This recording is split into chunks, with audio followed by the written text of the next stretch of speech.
Ahmed reckons that back in the day I used to always start the vlogs, and I don't believe him, so... You reckon? The jury's out on that one, sweetheart. No, we can go back and watch. Okay.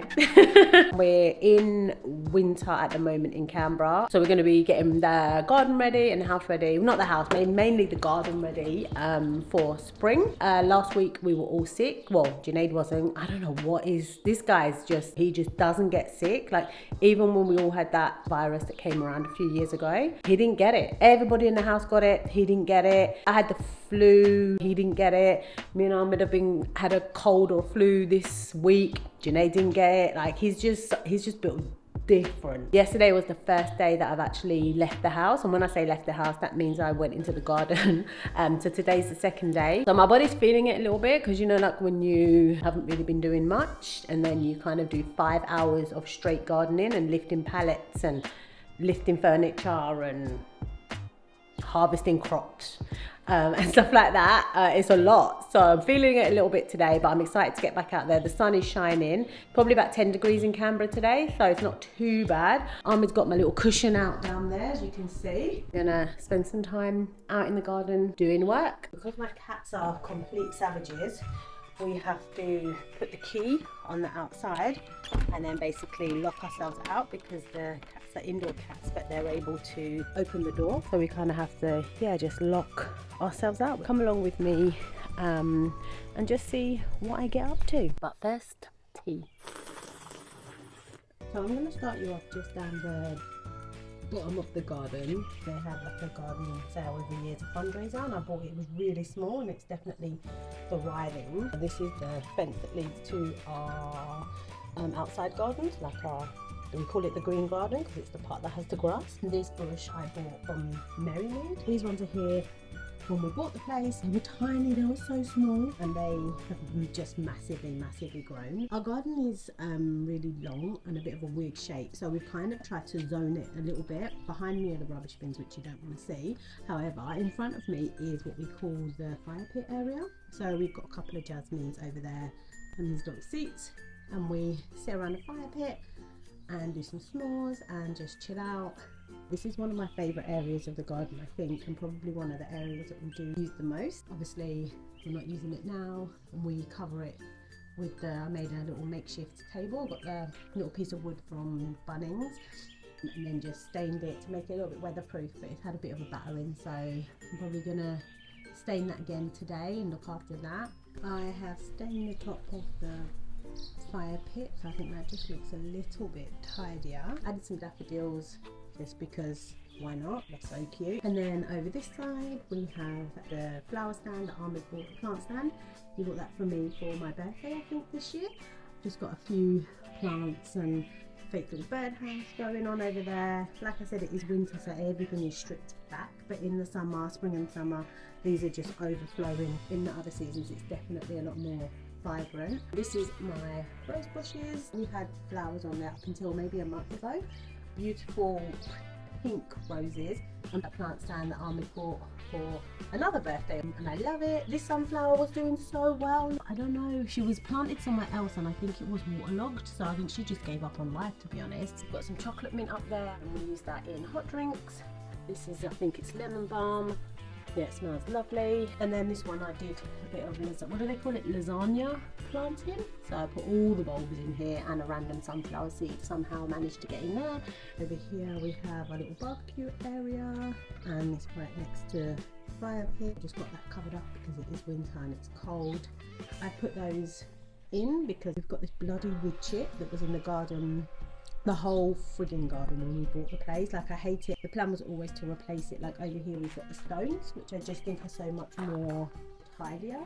The wood chip goes everywhere. When the cats do get out here, they friggin' splash the wood chip everywhere. Because our garden is a really weird area, I've tried to zone it with fire pit, barbecue, citrus area. We've had these plants for about 4 years, and they're definitely starting to give us fruit.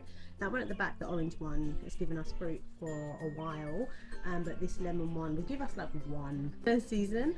And then over here is kind of what I call, and I know this is so dramatic because it's really not, my winter woodland area, but in spring summer this is probably one of my favorite areas. I've also got some poppies in there as well, which grow really tall and are really pretty.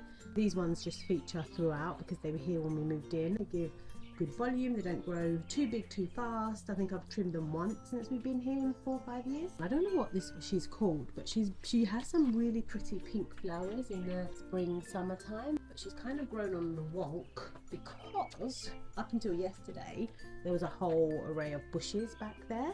They looked really messy. I think they've got like some sort of infection or something. So I've done some preventative stuff to kind of stop it going down the rest of the garden. So I've been able to push my veg bed back. She was kind of out here a little bit, but pushed her back a little bit.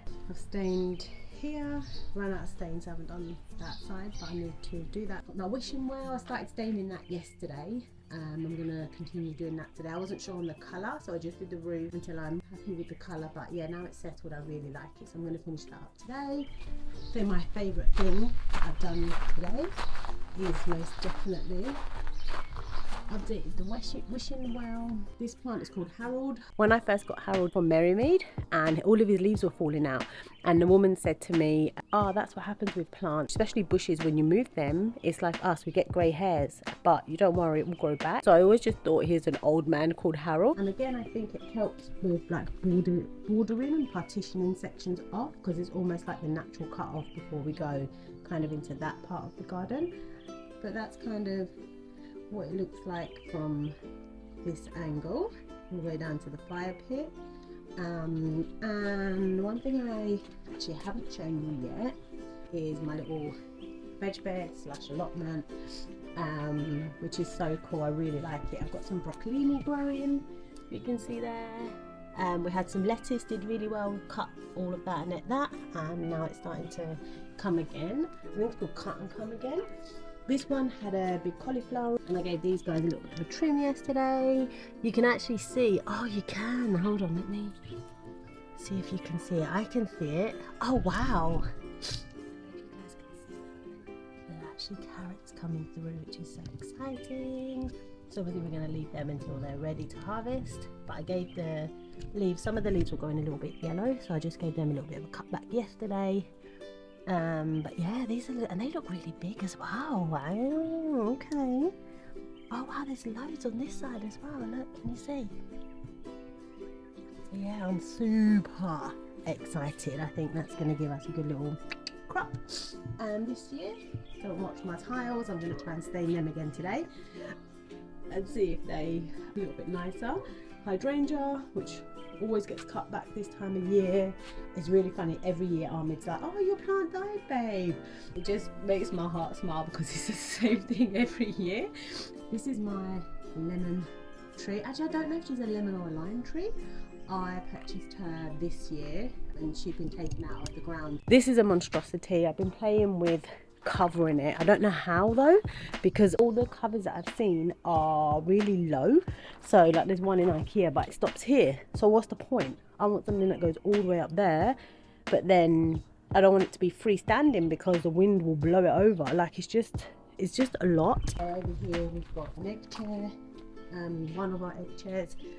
This area looks really bland because I've taken out a table. I had a pallet table that was there in the middle yesterday, but I've taken that out, so I just want more space here. Garden's not huge, so I don't want to clutter it up with things that we don't need and we don't use. So I've got a really cute egg chair there that I just sit and hang in. This random bucket, initially I was going to get rid of it because I was initially going to do green in my garden because I was going through my green girl era, but I decided not to in the end, and I just threw like random shit in there. Like I just put like random bulbs and seeds, and actually no, that's another one. This one was a bucket of old soil. It was extra soil that I didn't want to get rid of, and then I stuck it like behind one of those big bushes that have grown. And then maybe a month ago I went there and it was just there giving flowers and giving life. So whatever had been left in like the old soil or whatever self-seeded or the birds had dropped seeds over, it's just created this little wild garden. So I'm intrigued to see in spring what that ends up looking like. We ordered too much stones when we did the barbecue area, so we just created another little stoned area here. And like I said, I think the plan was always to go all the way down, but it's a big job, not a priority at the moment, because the main areas we use, like traffic wise, are up here and the fire pit area. So maybe the barbecue area might be a priority. We've got family coming in next month, so we're hoping to have a few barbecues and stuff. So I don't know, maybe I can persuade Ahmed to do that before they come over. I actually got this from Green Shed, which is, I don't know, what would we call it in the UK? I don't know. You take things there for free, like you donate things there for free because you don't want it in your house anymore, but then people can buy it and then that money goes to charity. I think that's how it works. So yeah, I found this, and it's just made out of pallets. Like, it's so cool. I found loads of pallets and I wanted to make one myself, and then I realized pallets were really hard to pull apart, and I just couldn't pull it apart to assemble it into a potting table like this. So this is what it looks like in the winter.